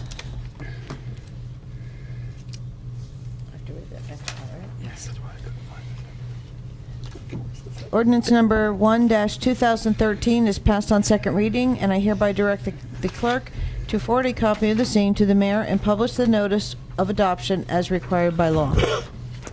Next on the agenda, we have ordinance for first reading, second reading to be February 19th, 2013. That is ordinance number 2-2013, entitled, An Ordinance of the Township of Mount Olive in the County of Morris, State of New Jersey, setting the speed limit on Stevens State Park Road at 25 miles per hour from Smithtown Road to Sand Shore Road, to be incorporated into Chapter 245 of Mount Olive Township Code. Mr. Perkins, would you please move that? Yes, Madam President, I move that ordinance number 2-2013 be introduced by title and passed on first reading, and that a meeting be held on February 19th at 7 p.m. at the Municipal Building, 204 Flanders Drakestown Road, Bud Lake, New Jersey, for public hearing, consideration of second reading, and passage of said ordinance, and the clerk be directed to publish, post, and make available said ordinance in accordance with the requirements of the law. Do I have a second? Second. Thank you. Any council discussion? Seeing none? Anybody from the public? Seeing none? Roll call, please. Mr. Frente? Yes. Mr. Nacastro? Yes. Mr. Perkins? Yes. Mr. Roman? No. Mrs. Leybow? Yes. Alrighty, consent resolution agenda. Mr. Roman? Oh, first of all, anybody like to have any of the resolutions removed to non-consent? Do we want to take the one off for number 11 and number 12? Take them off or put them into non-consent? I'm sorry, take them off of consent, put them into non-consent so we can read them. We have the two retirements. I think we should Okay. read them individually. And so could you please move, anybody else want any move to non-consent? Mr. Roman, could you please move 1 through 10 and 13 and 14 for us, please? I make a motion that we approve consent resolutions 1 through 10 and 13 and 14. Second. Any council discussion? Anybody from the public? Seeing none? Roll call, please. Mr. Frente? Yes. Mr. Nacastro? Yes. Mr. Perkins? Yes. Mr. Roman? Abstain on 4, abstain on 14, yes on 1 through 3, 5 through 10, and 13. Do you have all that? Did you vote on 2? 1 through 3. 1 through 3? 1 through 3 is a yes. Abstain on 4. 5 through 10, yes. Get right. 13, yes. 14, abstain. Can somebody yell bingo? So basically, I'm abstaining on 4 and 14. Before. Okay. Okay. Mrs. Lebow? Yes. All right, so now we're on to non-consent.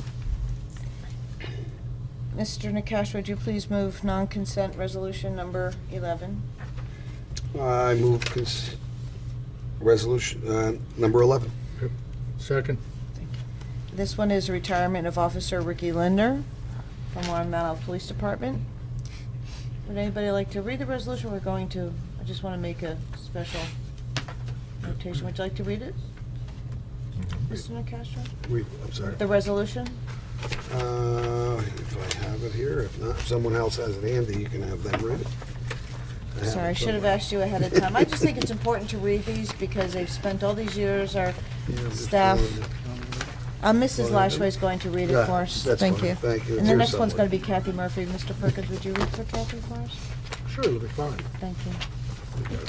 Resolution of the Township Council of the Township of Mount Olive recognizing the retirement of Police Officer Ricky Lindner from the Township of Mount Olive.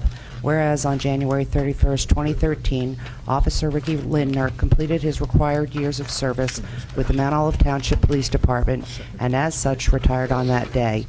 And whereas Officer Ricky Lindner, after having received an Associate of Science degree from the County College of Morris and having graduated from the Morris County Police Academy in June of 1988, began working as a patrolman for the Township of Mount Olive and has unselfishly served the citizens of Mount Olive in the state of New Jersey in a manner that is beyond reproach for the last 25 years. And whereas Officer Ricky Lindner served various roles in the Mount Olive Police Department, which included the Patrol Division, where he served as a patrolman and dare officer. And whereas during his tenure, Officer Ricky Lindner served as a PR-24 and baton instructor, BLS and CPR instructor, occupant protector, usage and enforcement instructor, and Mount Olive Police Department bugler.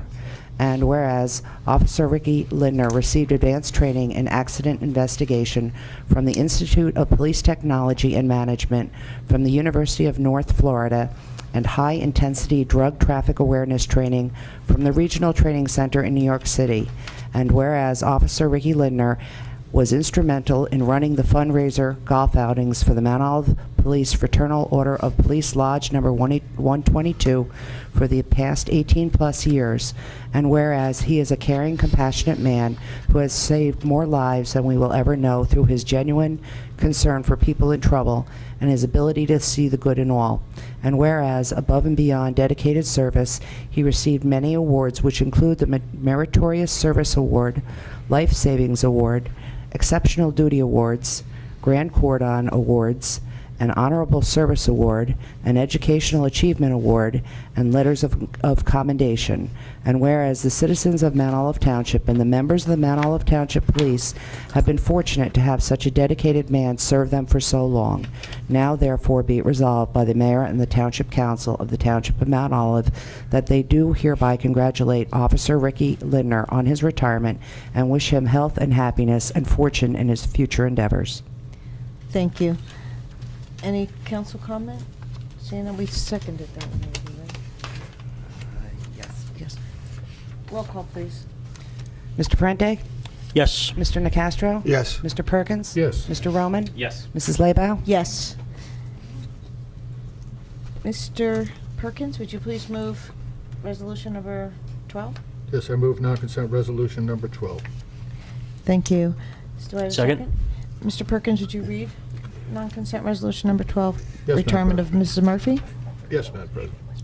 This is a resolution of the Township Council of the Township of Mount Olive recognizing the retirement of Grant Coordinator Kathy Murphy from the Township of Mount Olive. Whereas Grant Coordinator Kathy Murphy has been a resident of the Township of Mount Olive since 1986 and started volunteering on the Township Environmental Commission beginning in 1988. And whereas, in the early 1990s, Mrs. Murphy headed an ad hoc residence group that advocated for Turkey Brook Park and assisted the township in pursuing funding for the acquisition, in which the township was able to secure funds from Green Acres and Morris County in the first round of the Open Space Preservation Trust. And whereas, as a result of her diligent efforts and experience from this process, she was offered the position of grant coordinator with the township. And whereas in her role as grant coordinator, Mrs. Murphy attracted public and private grant funding that resulted in the preservation of over 2,000 acres of open space and farmland that will remain a part of Mount Olive's landscape forever. And whereas the council commends Mrs. Murphy for her continuous volunteer service on the Mount Olive Environmental Commission and Open Space Commission. Now therefore, be it resolved by the Mayor and Township Council of the Township of Mount Olive, County of Morris, and State of New Jersey, that they recognize Grant Coordinator Murphy for her many years of service as the Grant Coordinator in the Township of Mount Olive, with appreciation for her dedication and commitment to the residents of the township. Thank you, Mr. Perkins. Roll call, please. Mr. Frente? Yes. Mr. Nacastro? Yes. Mr. Perkins? Yes. Mr. Roman? Yes. Mrs. Laybow? Yes. Alrighty. Consent motions, our bill list. Mr. Walsh is not here. Mr. Ferranti, would you please move our bill list for us? I move the bill list. Thank you. Second. Oh, Any comments, discussion? Anybody from the public? Seeing none? Roll call, please. Mr. Frente? Yes. Mr. Nacastro? Yes, and abstain from check number 62753. Mr. Perkins? yes. Mr. Roman? Yes. Mrs. Laybow? Yes. Mr. Kenny, administrative reports, please. Thank you, Madam President. Just three things. Tomorrow starts the first day of a week-long auction on gov deals for many of the surplus vehicles that we had moved last fall. Unfortunately, Hurricane Sandy put everything off, including our auctions. So we're catching up. Tomorrow's first day of the vehicle auctions on gov deals. It's up online. And next February 13th starts the portion of our electronic equipment, and we're hoping to catch up on some of our surplus vehicles and equipment again in March, and we'll have another auction probably March or April, and we should be caught up by then. Mr. Kenning, if I may, Madam President, if when the auction goes through, if you wouldn't mind sending us a list of the items that sold and the amount that we got for them? Yes, absolutely. Thank you. I take a lot of pride in that. I look forward to that. It's been long overdue, so I apologize for the delay. If you didn't notice on the way in, the very bright sign out front is Yeah. It needs a little bit of tweaking. It's burning retinas up and down Flanders Georgetown Road, but we are. Oh dear for miles. We're gonna hone it a little bit, but I want to just recognize four people that really put a lot of work into this. One of them is in the back, Jim Lynch, Frank Wilper Jr., John Geiger, and Radar Grignon. Really were just incredible in getting this done, especially John and Radar. One of the days last week, it was bitter cold, and those guys are out there, getting all the legwork done. It's not fully complete yet, and I wish Councilman Maney was here. He was very helpful in getting some donated concrete and some other items that we needed to get this off the ground. So we're looking forward to final completion. Probably within a week or two, we'll have the topper on, and Councilman Perkins was instrumental at that point with steering me towards Mr. Catelli, who's done our signage, and that looks beautiful. So when this is done, it's really going to be something to be proud of. But we're almost there, but at least we got a big first step today, and that's all we have. Very good, thank you. Also for administrative, I just want to thank you very much for sending out the letter to all the Flanders residents, and the work that you did to get that all put together and mailed out is greatly appreciated. Thank you. It's probably one of the most detailed reports I've ever seen, which is very much appreciated. I told everybody that I spoke to in Flanders, I said, don't just read it once. You need to read it 2-3 times and write down your questions, because there's a lot to digest there all the way around. We're on to old business. Any other old business this evening? New business? Seeing none. Legal matters. Nothing legal technically, Madam President, but on behalf of our firm, Fred wanted me to report that we are very pleased with the 9/11 memorial that's going to be going in, and that our firm is going to be donating $1,000 to the construction of that. So All right. just wanted Thank to you. let the council know that. Thank you very much. On legal matters for the 19th, I know you mentioned that you weren't going to be able to be here. Is Fred going to be here for us? I believe Fred will be here, yes. Okay. They'll definitely will be someone from our office, and I believe it will be Fred. Okay, great. Thank you. I just want to make sure we have You'll have representation. coverage for sure. Okay, very good. Thank you. Council reports. If you could just, we're going to start with Mr. Ferranti. If you could just go through and do all your reports for what you're assigned to, and then we'll go on to Mr. Nicastro and work it that way just to speed it up a little bit or Sure. move us along. But you don't have to, you can say whatever you need to say, just all at one time. Yep, so for Open Space Committee, Governor Christie has released $2.2 million in trail grants, which we received $24,000. The Open Space Committee said we'll be using that to improve some of the trails that are connecting with Stanhope. They're going to be improving. There's some walking bridges that needed to be improved, and in that area, and even some connections to the Netcong train station. Nothing for Lake or environmental, and the library board meets next week. Excellent. Okay. Mr. Nicastro? We had a safety committee meeting last week, which is a short meeting. Basically, they were finishing up on the new radio installations and all, going over that process. And some house cleaning items to make sure with the storm things were put in properly. That was about it. Okay. And, oh, that's the only one that you're on? Sorry. Mr. Perkins? How did we end up only putting you on one committee? I don't know. I get a lot. Rock, paper, scissors, remember? All right. Madam President, I apologize for missing last meeting. I was away on business. Would have reported that the Board of Health reorganized. We reappointed Dr. Abrams, Dr. Ross, and Dr. Michio. They were all sworn in appropriately by the board attorney. We will be moving forward this year. I'll have the board attorney begin to draft the ordinance for defibrillators in gymnasiums, local gymnasiums. I understand that Gold's Gym already has one, and somebody that's been trained and qualified to utilize that. So we will be looking at that. Once that is in motion, we will get that through to the council for final look-see. One question, Mr. Perkins. Are they going to be the newest? Or it's going to be, or is it just going to be any? No, it's not going to be any. It'll be the most up-to-date, and also so that children could be able to use it. Pediatric. Too, Thank yes. you. You read my mind. You knew. Oh, yeah. Legislative Committee, I've spoke to Mr. Lucitra today. I've had a couple text messages back and forth from, well, no longer Assemblyman, I guess he's still Assemblyman Gary Cisano, who, as you know, the governor has appointed, and I believe the Senate approved, for him to be the Sussex County surrogate. That leaves the primary coming forward, and right now my best understanding is that Parker Space is more than likely, I believe, running uncontested as part of the team with Mrs. McCose as well as Senator Arrojo.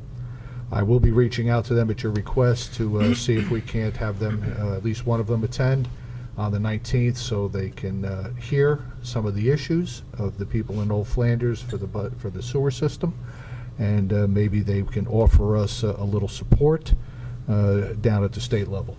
Thank you. The Economic Development Committee, we did have a meeting. It was a rather productive meeting. We had blended in with the Pride Committee. Very energetic. The mayor has some great things that he's looking at us working on as we move into the future. Some other things that at this point in time we are sworn to strict confidence. We're risking our life and limb to not let it be out, so I will respect the mayor's wishes on that. But other than that, the committee seems energized. There are some nice things, and I think it's going to work well with Pride and economic development kind of working together. Good, thank you. Mr. Perkins, for the Economic Development Committee, how do they find out which properties are vacant commercial or retail space? Do they have a list? Because I could provide that. Yeah, Jeff Stottleman has quite a good list of what properties are vacant and all, and I know we're trying to, there are some things, I mean, things that we've gone back to try to get the corridor along Bud Lake, so maybe have a restaurant and, things that we've looked at over the years that maybe now, I think we should be optimistic.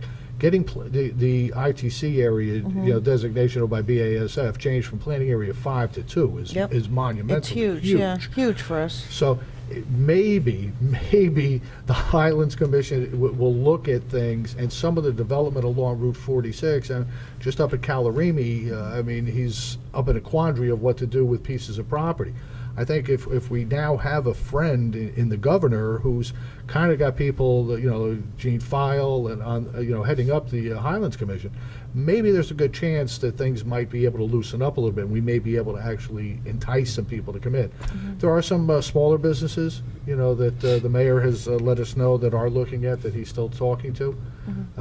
One or two big ones that we, again, I'm kind of sworn I can't go any further. Thank you. Alrighty, Mr. Rainey's not here. Did Mr. Greenbaum Mr. give you Roman. any? Oh, sorry. Attractive in my I'm sorry. Forgive me. On Board of Education, the January 28th meeting was canceled, postponed due to inclement weather. It's going to be rescheduled for this Thursday. As expected, there'll be discussion there on outsourcing busing.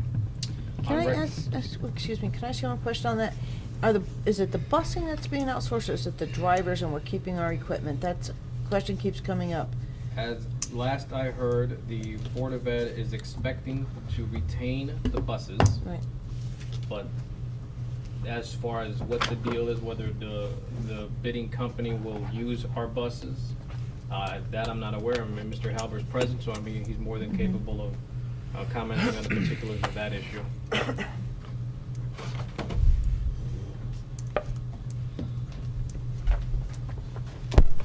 Tim Hilbert, 34 Saunders, Board of Ed representative as well. Yes, the bid that went out for bid was for the drivers, administration, and transportation department, secretaries, and mechanics.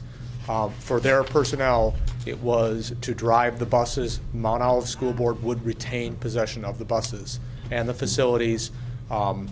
So the bus garage and back, stuff like that, all that is still part of Mount Olive School Board property. Is just the personnel, if you will. Okay. And just one question I had, if I may, Mr. Roman, speaking to Mr. Robinson a couple of months ago, 2 months ago, he was saying one of the problems that the Board of Ed was having was a lot of the bus drivers were calling out. They were having to bring in substitute drivers constantly, and that was one of the reasons that led to this effort. The reason this was done was a financial reason. It was to take a look and evaluate whether or not it made sense from a financial perspective to outsource, if you will, the bus driving and mechanics and transportation administration, to see if it made sense financially to do so. That's all this was. It was, at the same time, I know there's been a number of articles in the paper and stuff like that talking about how it was because of the calling in sick, it was because of the union contract wasn't approved, stuff like that. It's strictly a financial. This was actually done, I believe, 6 years ago at the same time. It's a 3-year contract that we negotiate. 6 years ago, this was done the same thing. There wasn't the hue and cry at that time, but it was for the same purpose, to evaluate whether or not it makes sense financially.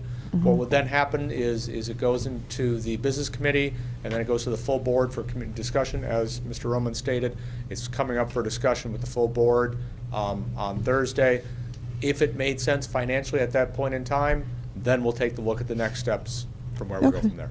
Good. Thank you for explaining. I appreciate that. Thank you. And Mr. Roman? I, for one, would like to applaud the Board of Ed for looking into the matter, especially in light of trying to save the residents significant tax dollars.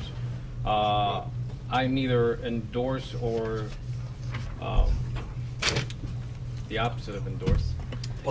Oppose. There we go. It's late. I ran out of coffee. Oppose their plan, but I at least applaud them in looking into it because I think they would be serving a disservice to the residents if they did not at least look at it. And on recreation, the last recreation meeting, one of the items discussed was the tot lot. The equipment there is going on 10 years old, and they will be looking at replacing and/or expanding the items afforded there, and they will do it in different stages. Items for ages 2 to 6, 5 to 12, and then some items for adults. And that is all I have.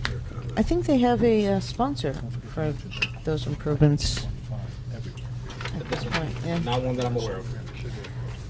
All right, Planning Board, Mr. Maney's not here. Did Mr. Greenbaum give any paperwork or anything for the Planning Board? No? No, okay. And Senior Citizen, Mr. Maney, again, is not here. TNR program,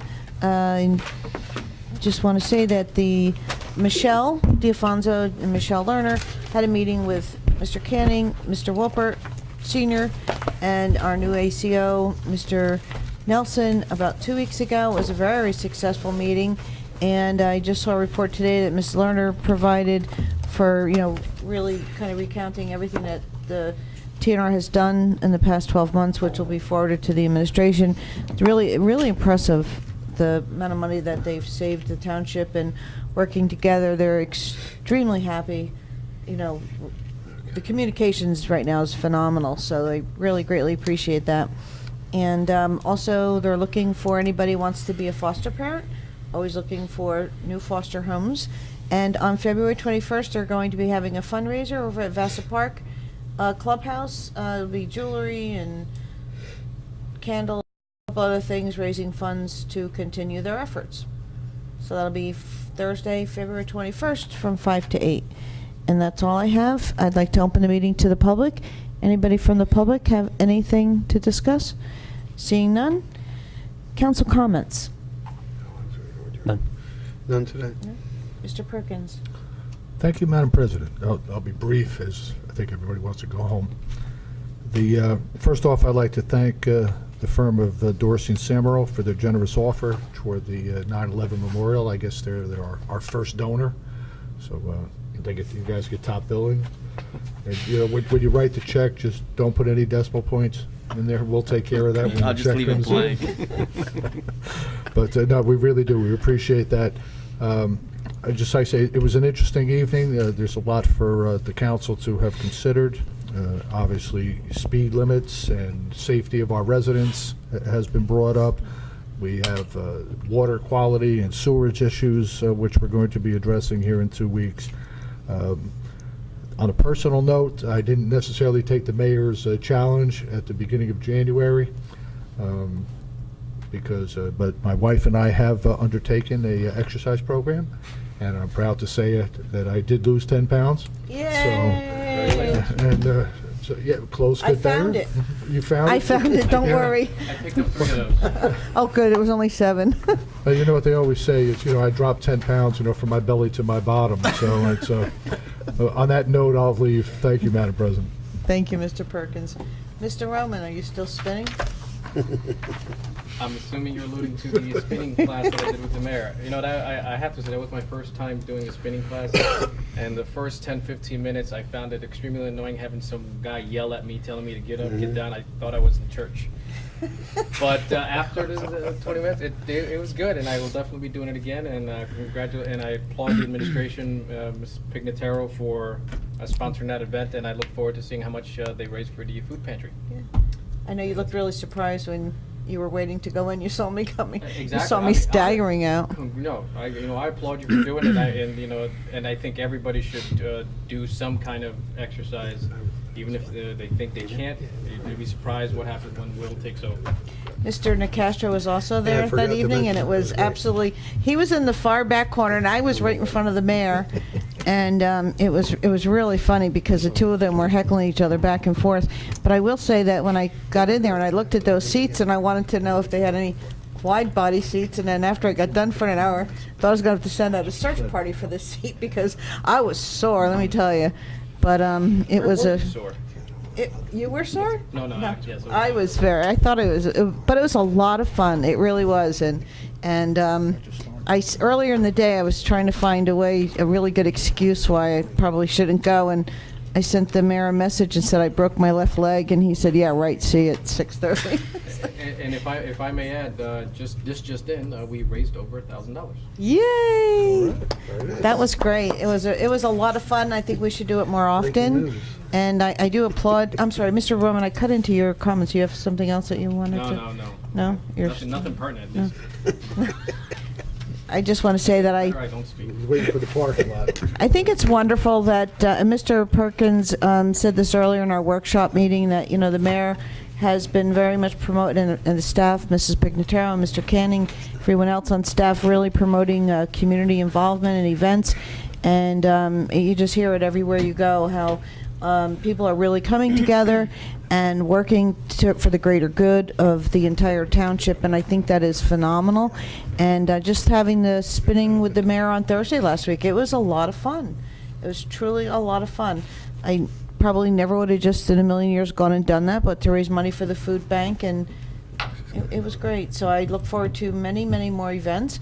We do have a teddy bear picnic coming up at the library soon. I forget the date for that. We'll have to look. April 7th, maybe, or April 6th or 7th? April 6th, you're right. And that's actually in conjunction with Kiwanis.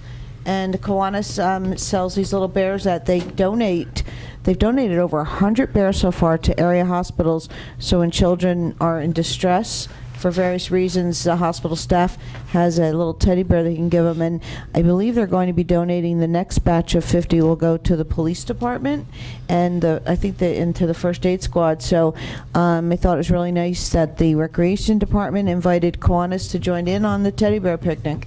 So we have a lot of great functions coming up. I recommend everyone check the recreation website and Facebook, and watch the mayor's page on Facebook for all of our great upcoming events.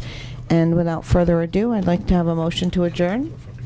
So moved. Thank you. Do I have a second? Second? All in favor? Aye. This meeting is over. Thank you for coming.